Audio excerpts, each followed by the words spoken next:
Have you ever put on an anime and the characters look like they belong on a pupil's lunchbox? Big round eyes, pastel colors, chibi proportions, the whole aw that's adorable package. And 40 minutes later, you are sitting there, traumatized, questioning your own life choices, wondering why a cartoon with a character this cute just made you watch something you'll need years of therapy to process. Yeah, that's the genre we're talking about today, and by the end of this video, I promise you, at least one of these is going straight to your watch list, and at least one of these, you're gonna wish you never heard of it. Let's get into it. Now, warning, here's the thing, this isn't just, oh, it's a bit dark. No. Some of these shows are so disturbing that entire subreddits exist just for people processing their trauma together. So stick around, because number 5 on this list has a cute-o-meter of 10 out of 10, but also a horror rating of 10 out of 10. Yeah, both maxed out. Let's start with Made in Abyss. So, if you've never seen this, okay, picture Studio Ghibli, picture a warm hand-painted world, a little girl named Riko and a sweet robot boy named Reg going on an adventure into a big magical hole in the ground. Sounds cozy, right? Sounds like a bedtime story? Yeah, absolutely not. The Abyss is this massive pit filled with ancient ruins, and the deeper you go, the more valuable the treasure, but also the more the Abyss straight up punishes your body for daring to come back up. We're talking nosebleeds, hallucinations, and in the worst cases, your body just stops being human-shaped anymore. And the show does not look away from it. You'll get an episode that's basically a warm children's adventure, and then episode 10 happens, and, I'm not gonna spoil it, but half the internet still isn't over it. The genius here is that the cuteness isn't a mistake. It's the whole trick. Your brain sees Riko's big sparkly eyes and goes, oh, this is safe? And the show uses that comfort against you like a weapon. And honestly, that's basically the entire theme of this video, cute as camouflage. And our next one takes that idea and turns it into an entire genre. Puella Magi Madoka Magica. Magical girls, Sailor Moon energy, sparkly transformations, cute mascots, a talking cat thing that looks like a plush toy from a claw machine. Okay, so if you know anything about anime twist shows, you already know where this is going. Madoka Magica takes the cute magical girl saves the day formula and just detonates it. Without spoiling the specifics, let's just say the cute mascot kitty character is not your friend. The wishes are not free. This show fundamentally broke the magical girl genre so hard that basically every magical girl anime made after it has to either ignore it or directly respond to it. It's psychological horror wearing a tutu, and it works because, well, you're not braced for it. Nobody puts their guard up for a show that looks like this. And somehow, Madoka isn't even the most disturbing example of cute anime lying straight to your face. Because our next show doesn't just hide horror behind adorable characters, it puts them in a peaceful little village, gives them cute school club adventures, and then lets everything go horribly wrong. Welcome to Higurashi When They Cry. Now look at this one. This one is famous, or should I say infamous, for a reason.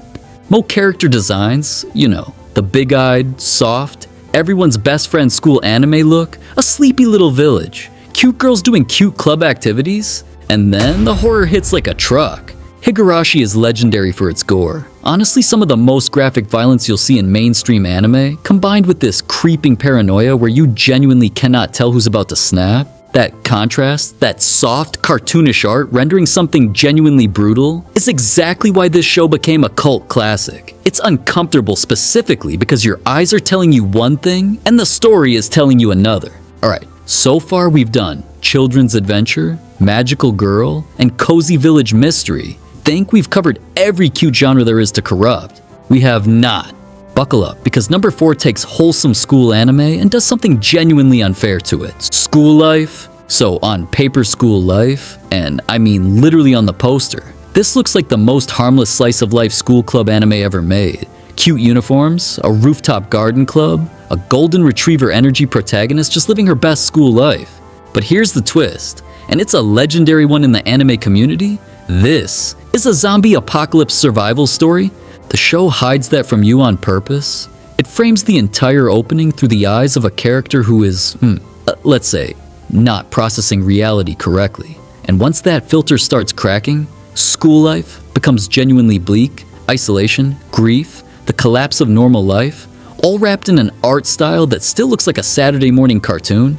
It's one of the best. Wait, what genre is this actually? Bait and switches in anime. Okay, deep breath. Whew. The next one is the one I warned you about earlier. Cute factor maxed out, horror maxed out, soft pastels, candy colors. A character design so sugary it could give you a cavity just looking at it. And underneath that, a story about obsession, manipulation, and control that spirals into real, on-screen violence. Welcome to Happy Sugar Life. I did the digging on this one specifically, and yeah, it's confirmed. This is one of those shows where the cute girl premise is doing a lot of heavy lifting to disguise just how disturbing the actual relationship dynamics get.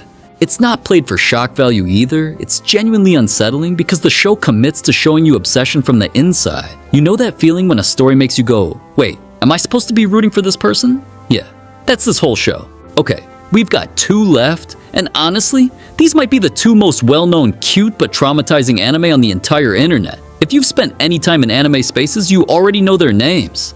The Promised Neverland is a big one.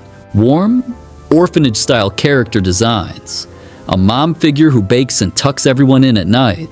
It genuinely looks like a heartwarming found family story for like the first episode. And then the reveal happens, and it recontextualizes literally everything you just watched. I won't spoil the specifics for anyone who hasn't seen it, but The Promised Neverland became a massive hit, specifically because of how it weaponizes cute. The warmth of the setting makes the horror hit twice as hard because you spend an entire episode being lulled into thinking this was safe. It's a tense, thriller-paced horror story that just happens to star a cast of adorable children. And to close us out, the quietest one on this list, and honestly maybe the most existentially unsettling, Girls Last Tour. 2 chibi-style girls, Chito and Yuri, riding around on this little military motorbike called a Kettenkrad. Big round faces, tiny bodies, genuinely some of the most awe-y character designs on this entire list. They're wandering through a massive, decaying, multi-layered mega city. And this is just, said plainly in the show, they might be among the last humans alive on Earth. There's no big villain, no jump scares. It's just 2 impossibly cute girls slowly coming to terms with the fact that civilization is over, finding small moments of joy, a warm bath, a can of food, a song, inside a world that is completely ended. It's not scary in the traditional sense. It's the kind of horror that sits with you at 2 a.m., quiet, hollow, and honestly, kind of beautiful. So there you go, 7 shows that prove the cutest art style in anime is sometimes just a warning label, and honestly, if you made it this far, you already know exactly why this trope works so well on us. Our brains are wired to trust cute things. Anime figured that out decades ago and has been using it to absolutely wreck us ever since. So tell me which one of these have you actually watched, and which one are you now way too scared to start? And if this video kept you hooked till the end, do me a favor and hit that like button and subscribe. See you in the next one.